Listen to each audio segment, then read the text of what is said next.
미국 뉴욕의 남부지방법원이 리플과 SEC 간의 합의 요청을 기각했다는 소식이 전해졌습니다. 연방검사 출신 변호사 제임스 K. 필란 측에서는요, 미국 SEC가 리플에 부과된 벌금에 대해서 기존 1억 2,500만 달러에서 5천만 달러로 줄이면서 XRP에 대한 판매 금지 명령을 해제해달라고 관련 요청을 남겼지만 이런 부분들이 받아들여지지 않았다라고 밝혔는데요. 갑작스런 리플에는 악재 소식이다, 이렇게 볼 수도 있는데 여기서 중요한 거는 합의 요청이 기각된 이유겠죠. 절차적인 오류가 있다라는 설명을 남겼는데요. 재판을 맡고 있는 아날리사 토레스 판사 측에서는 단지 문서를 잘못 제출했거나 정해진 절차를 어긴 것처럼 보인다라면서 절차를 다시 밟아라 관련 지적을 남겼습니다. 여기에 대해서 프레드 리스폴리 변호사는 리플과 SEC가 합의를 다시 시도하겠지만 결과적으로 법원 측에다가 많이 의존을 해야 될 것이다 관련 분석을 남겼는데요. 사실상 지난 2023년 7월 미국 법원 측에서는 리플이 알고리즘적으로 판매한 XRP는 증권이 아니지만 기관 투자자한테 판매한 XRP는 증권법을 위반했다라는 판단을 한 적이 있습니다. 따라서 리플 입장에서는 SEC와의 분쟁을 하루빨리 마무리하고 싶겠지만요, 절차적인 문제로 인해 가지고 시간이 더 걸릴 가능성이 커진 상황이고 이번 기각 결정이 향후 소송 과정에 어떤 영향을 미칠지는 아직까지 확실하지는 않아요. 다만 리플과 SEC 모두 다 절차를 지키지 않으면 미국 법원의 문턱을 넘기 어렵다라는 점이 확인이 됐습니다. 결국에 양측에서는 요구사항에 대해서 명확하게 정리를 하고 미국 법원이 원하는 형식에 맞춰가지고 다시 재차 합의를 시도할 것으로 보여지고 있고요. 최근 XRP 시장에서는 단기 보유자들이 수익을 확보하기 시작했다라는 신호가 포착이 되고 있습니다. 반면에 개발 활동 지표는 20.21까지 상승을 하면서요, 프로젝트 기반의 기술적인 초점 자체가 한층 강화되고 있음을 보여주고 있는데요. 이런 개발 지표가 오르는 것들은 종종 새로운 기능이라거나 프로토콜 개선들이 임박했다라는 뜻으로 해석이 되고 실제로 프로젝트가 꾸준하게 발전을 하면은 투자자의 신뢰가 높아지고 장기적으로는 시세에 긍정적인 영향을 줄 수가 있습니다. 다만 여기서 해당 기술 업그레이드가 실제 시장 수요랑 맞아떨어지지 않으면은 단기 가격 변동에 직접적인 영향을 주기가 어렵기 때문에 여기서 최근 일주일간의 코인 소진량이 1222만 개로서 감소한 점도 주목할 만합니다. 보유자들 측에서는 변동성 속에서도 매도보다는 그대로 보유하고 있다, 이렇게 볼 수가 있기 때문에 추가 상승을 기대하는 심리가 아직까지 남아있음을 시사한다, 이렇게 보여지고 있고요.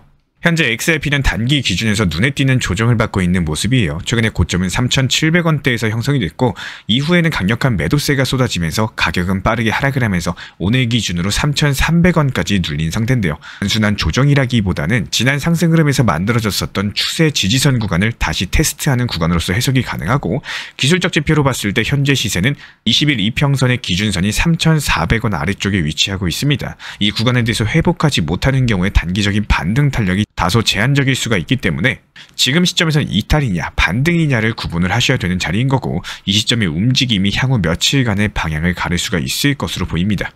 RSI 지표는 32 수준까지 하락하면서 과매도 구간에 거의 근접한 상태고 보통 RSI가 이 정도로 떨어지면요, 기술적으로는 단기 반등 가능성이 높아지는 시점이겠지만 아직까지 거래량이 뚜렷하게 실리지가 않고 있다는 점에서 반등에 힘이 실리기에는 부족한 조건입니다.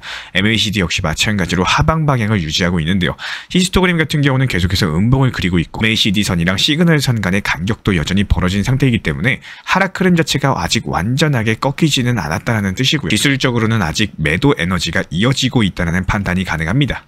아보카도 온체인 측에서는 크립토 퀀트를 통해 가지고 발표한 최신 분석에 따르면은 한국 거래소에서 비트코인을 거래할 때 발생하는 코리아 프리미엄, 말 그대로 김치 프리미엄이 전반적인 하락 추세를 이어가고 있다는 분석을 남겼습니다. 비트코인 가격이 상승 중이죠. 그럼에도 불구하고 한국 시장에서만 특별하게 높게 거래되는 현상이 점점 줄어들고 있다는 뜻인데요. 이전 강세장에서 특히 2017년 그리고 2021년 당시에 국내 개인 투자자들이 몰리면서 한국 거래소에서 비트코인이 해외보다 20% 가까이 비싸게 거래되는 일도 있었습니다. 이런 현상들 자체가 투자 열기가 정점에 달했음을 보여주는 상징 같은 건데요. 하지만 이번에는 국내 개인 투자자들이 주도하고 있는 강력한 김치 프리미엄이 나타나지 않고 있다는 거예요.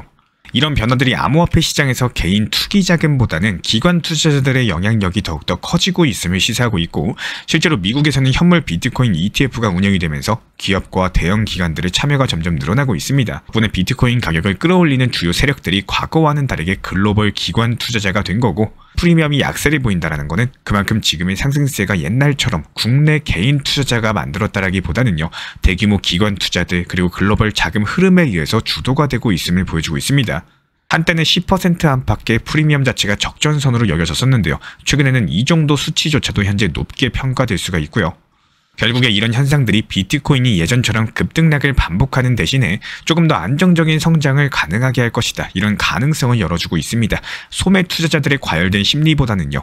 기관들이 치밀한 전략으로서 움직이고 있는 만큼 비트코인 가격이 글로벌 거시경제나 주요 자산 관리자들의 자본 배분 추세에 더욱더 민감하게 반응할 것으로 보입니다. 그렇기 때문에 현재 시점 이런 흐름들로 유추를 해봤을 때 암호화폐 시장이 성숙 단계에 접어들었다. 이렇게 신호다라고 볼 수가 있는 거고 이전처럼 소매 투자자들의 대규모 열풍 자체가 일어나지 않는 대신에요. 거시경제 동향이라거나 정책 변화, ETF 같은 여러 가지 제도권 투자 수단까지 비트코인 시장을 움직이고 있는 주요 요소로서 자리를 잡고 있기 때문에 결국에 비트코인이 한층 넓은 투자자층의 관심을 받으면서 조금 더 장기적이고 안정된 구조로서 발전해갈 가능성을 높여주고 있습니다. 이번에 트럼프 코인 만찬에 국내 30대 기업인이 참석한다는 소식이 전해졌는데요.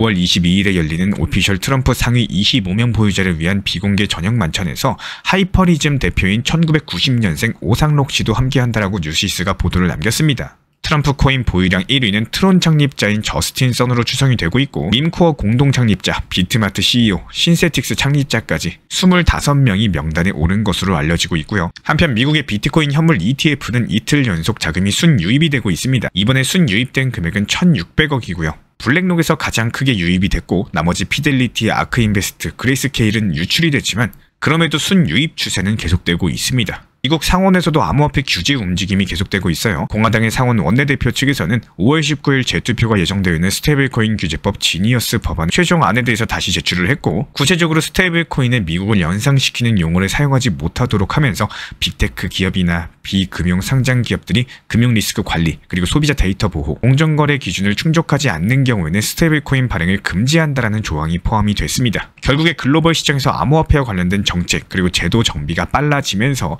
기업인들의 움직임까지도 활발해지고 있고 이번에 트럼프 코인 만찬과 더불어서 미국 의회의 규제 법안 개정 소식까지 서로 다른 분야에서 가상자산의 영향력이 점점 커지고 있다. 이런 것들을 보여주고 있기 때문에 암호화폐 시장의 꾸준한 우상향세가 전망이 되고 있는 이유이고요. 우리 구독자분들께서 생각하셨을 때 이번 반등 라인에서 리플이 과연 얼마까지 상승할 걸로 보이시나요?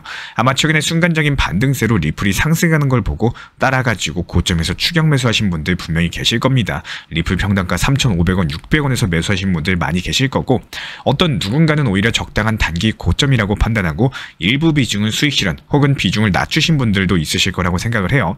리플에 대한 긍정적인 호재 그리고 좋은 방향들에 대한 내용들이 많은 것도 사실이지만요. 우리는 투자 시장에 대해서 대응이라는 것들을 할 줄 알아야 됩니다.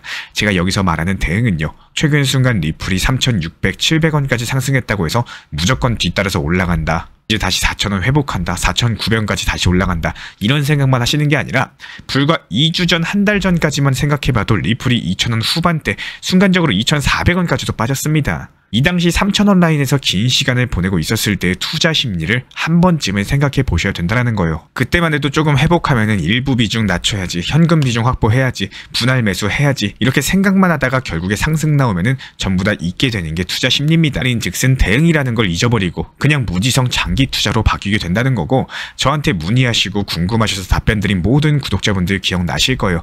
못 팔고 후회하는 것보다 적당한 단기 고점에서 익절하고 현금 비중 확보하시면은 어차피 내려와서 다시 재매수 타점 기회는 찾아온다라고 말씀드린 내용 절대 잊지 않으셨으면 합니다. 시장에 대한 대응에 대해서 쉽게 하는 방법은요.